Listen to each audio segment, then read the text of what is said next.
it's like 4:50 right now, I think. And I came out here to look at the roses because the roses are they were really budded up yesterday, and a couple of them are going. They're starting their show. It's great, fantastic. Tomorrow, there's supposed to be like scattered thunderstorms, like from tomorrow to Sunday. So I'm like, I don't know if there's going to be a lot of wind the next couple days. Well, let me come check on these things. And I come out here and I look at the plants. I'm like, what smells pleasant? I've determined that it is actually the smell of my sweet shrub, lightly blowing downwind, or just this way towards me.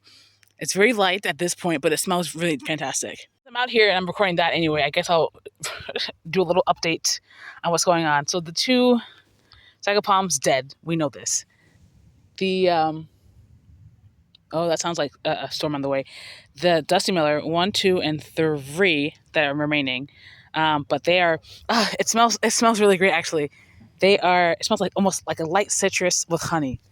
They're looking great. New growth coming through, so hopefully they'll fill in real nice.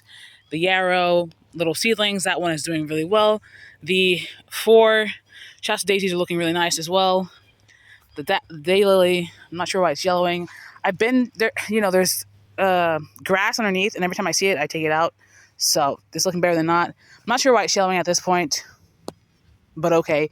Yarrow is about to flower. I hope it looks really nice. A nice yellow, hopefully.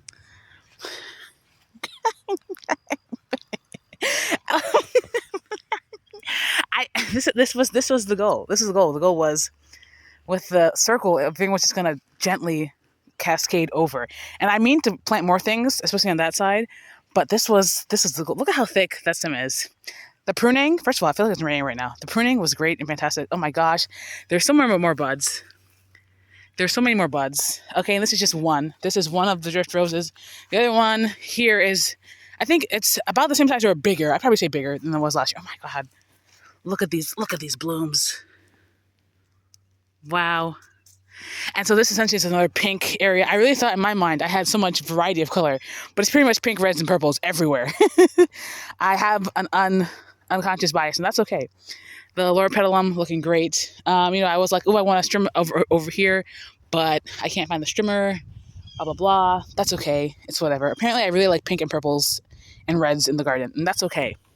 Because I know that yellows are they're very common naturally, right? So it smells like sweet soap. It smells like sweet soap, and it's great. So the loropetalum, great. The oldest of the osmanthus I have here is growing.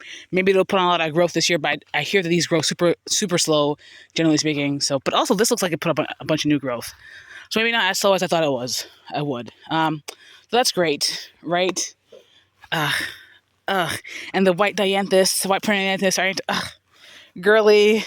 Now what to put here? Because the Artemisia prunings didn't really take. Maybe in other ground, if I put them in like soil to take, they probably would have, but they didn't. Lovely, girly, lovely.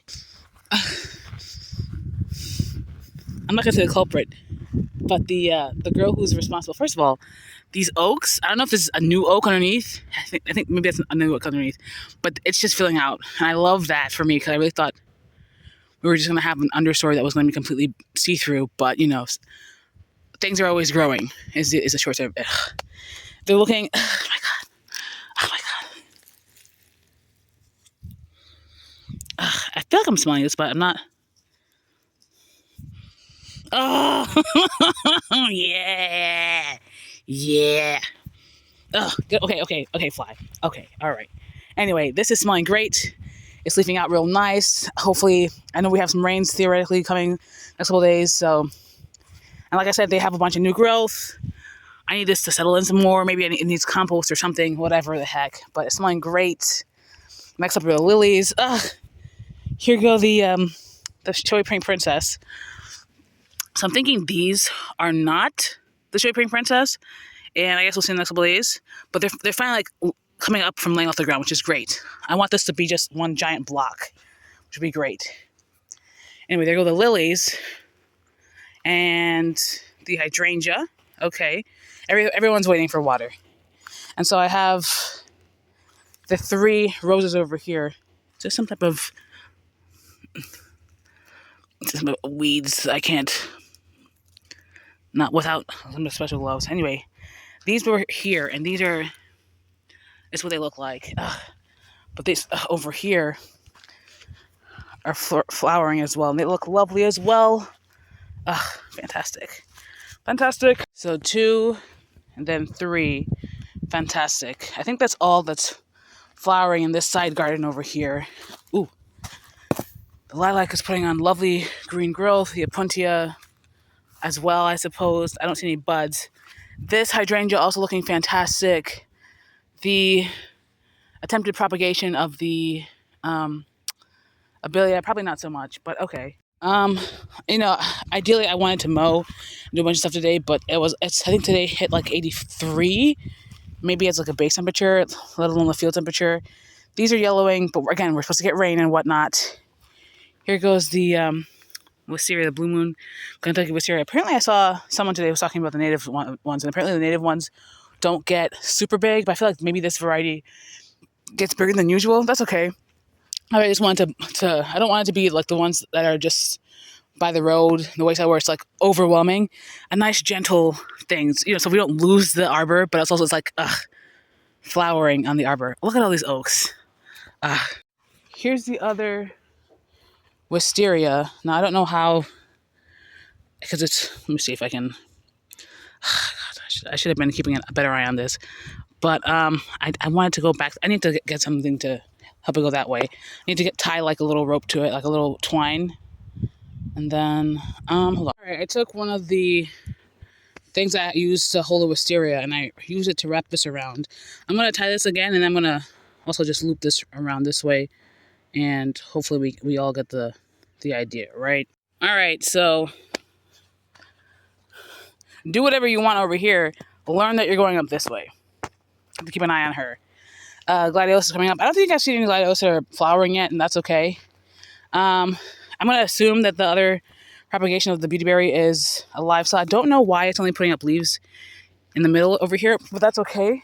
As long as it's growing and it's alive, that's okay. I don't know what will eventually become of this area, but for this season at least, it's going to be a vegetable type area. Me attempting a vegetable garden on the ground here. I said this oak and that oak were my markers. There's a couple that are growing in between. There's also these other trees. I'm not sure what they are. There's also some, what is this? Okay, so the first one is a sassafras. I took another one, I pictured another one, and it may be a persimmon. It's whatever. I'll just keep cutting them back until they get the idea. That's what's happening with a lot of these trees around here. Someone cleared the land, roots were still in, and they keep trying to make a comeback, but it's like, no, and that'll be a however long process, So here, this area, there's the 2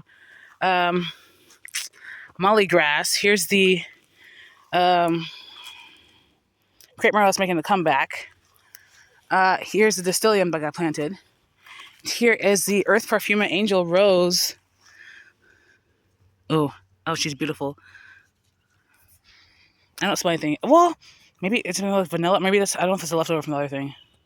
Moving around constantly. I don't want any ants coming up on me or thinking they can. I feel like I was half bamboozled because the flowers were small last year. Okay, they're looking small this year again. So maybe these are just small roses, and that's okay. Maybe it's an issue of me not fertilizing enough. I'll be figuring it out. I'm having to escape the flies, and they're still around me. Are annoying. Yeah. So yeah, there's a sassafras tree. Anyway, that whole area. If I decide that it should permanently become a vegetable garden, I'm gonna have to move the wisteria and the beautyberry.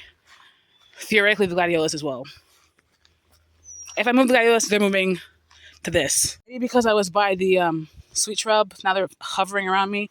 Anyway, the carnations, the petunias, and everything up here is looking great. 1, 2, 3. That dahlia that was there, I pulled it up. I called it dead.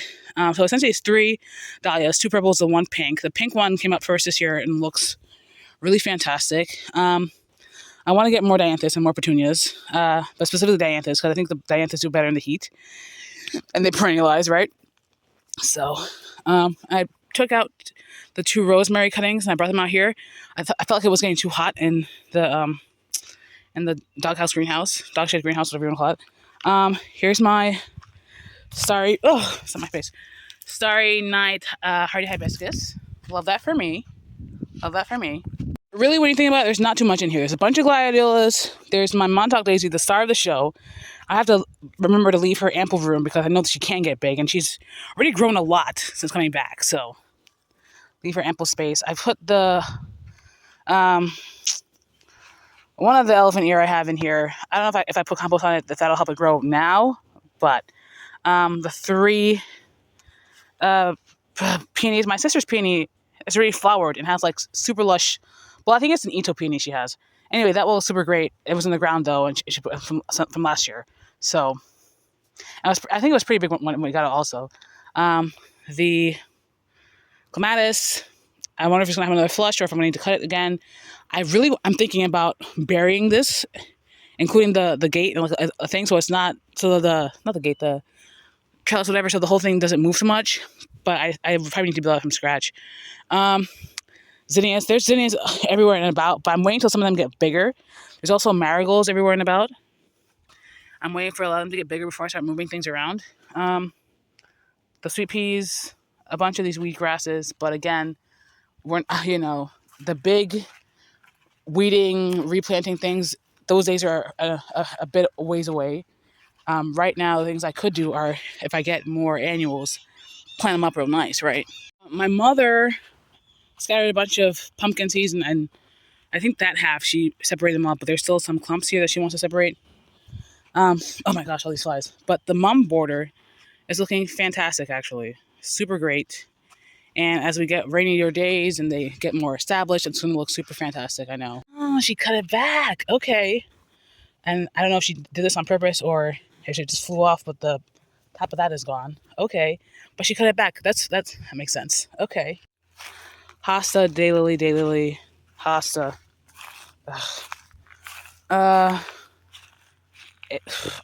I think it's a pawpaw, but maybe it's a persimmon. I still think it's a pawpaw. Heuchera, hosta, world, milkweed. I think there's a couple of rows around here. So yeah, there's a lot of oaks. So one of these I'm gonna go around, trying to take especially the smaller ones and transplant them up in the front. Here is the Cuban oregano finally setting in, newest growth there. Old heuchera. My suspicions of it being a tomato. I'm not sure what all this is. I have no idea what all that is, but okay. Here are the two cucurbits of some kind, but there's like 4. Here's one. Here's one. That's a weed. Oh, that's the second one actually. So there's 1, 2, 3, 4. There's 5 of some type of tomato thing over here. I'll probably be moving that at some point. Finally, here's my, I thought it might open today, but not. Here's the Matilda Gekas big leaf hydrangea I have, and she's looking great. She's been coming out of dormancy fantastically the last couple months, and she's just looking fantastic. So, yeah.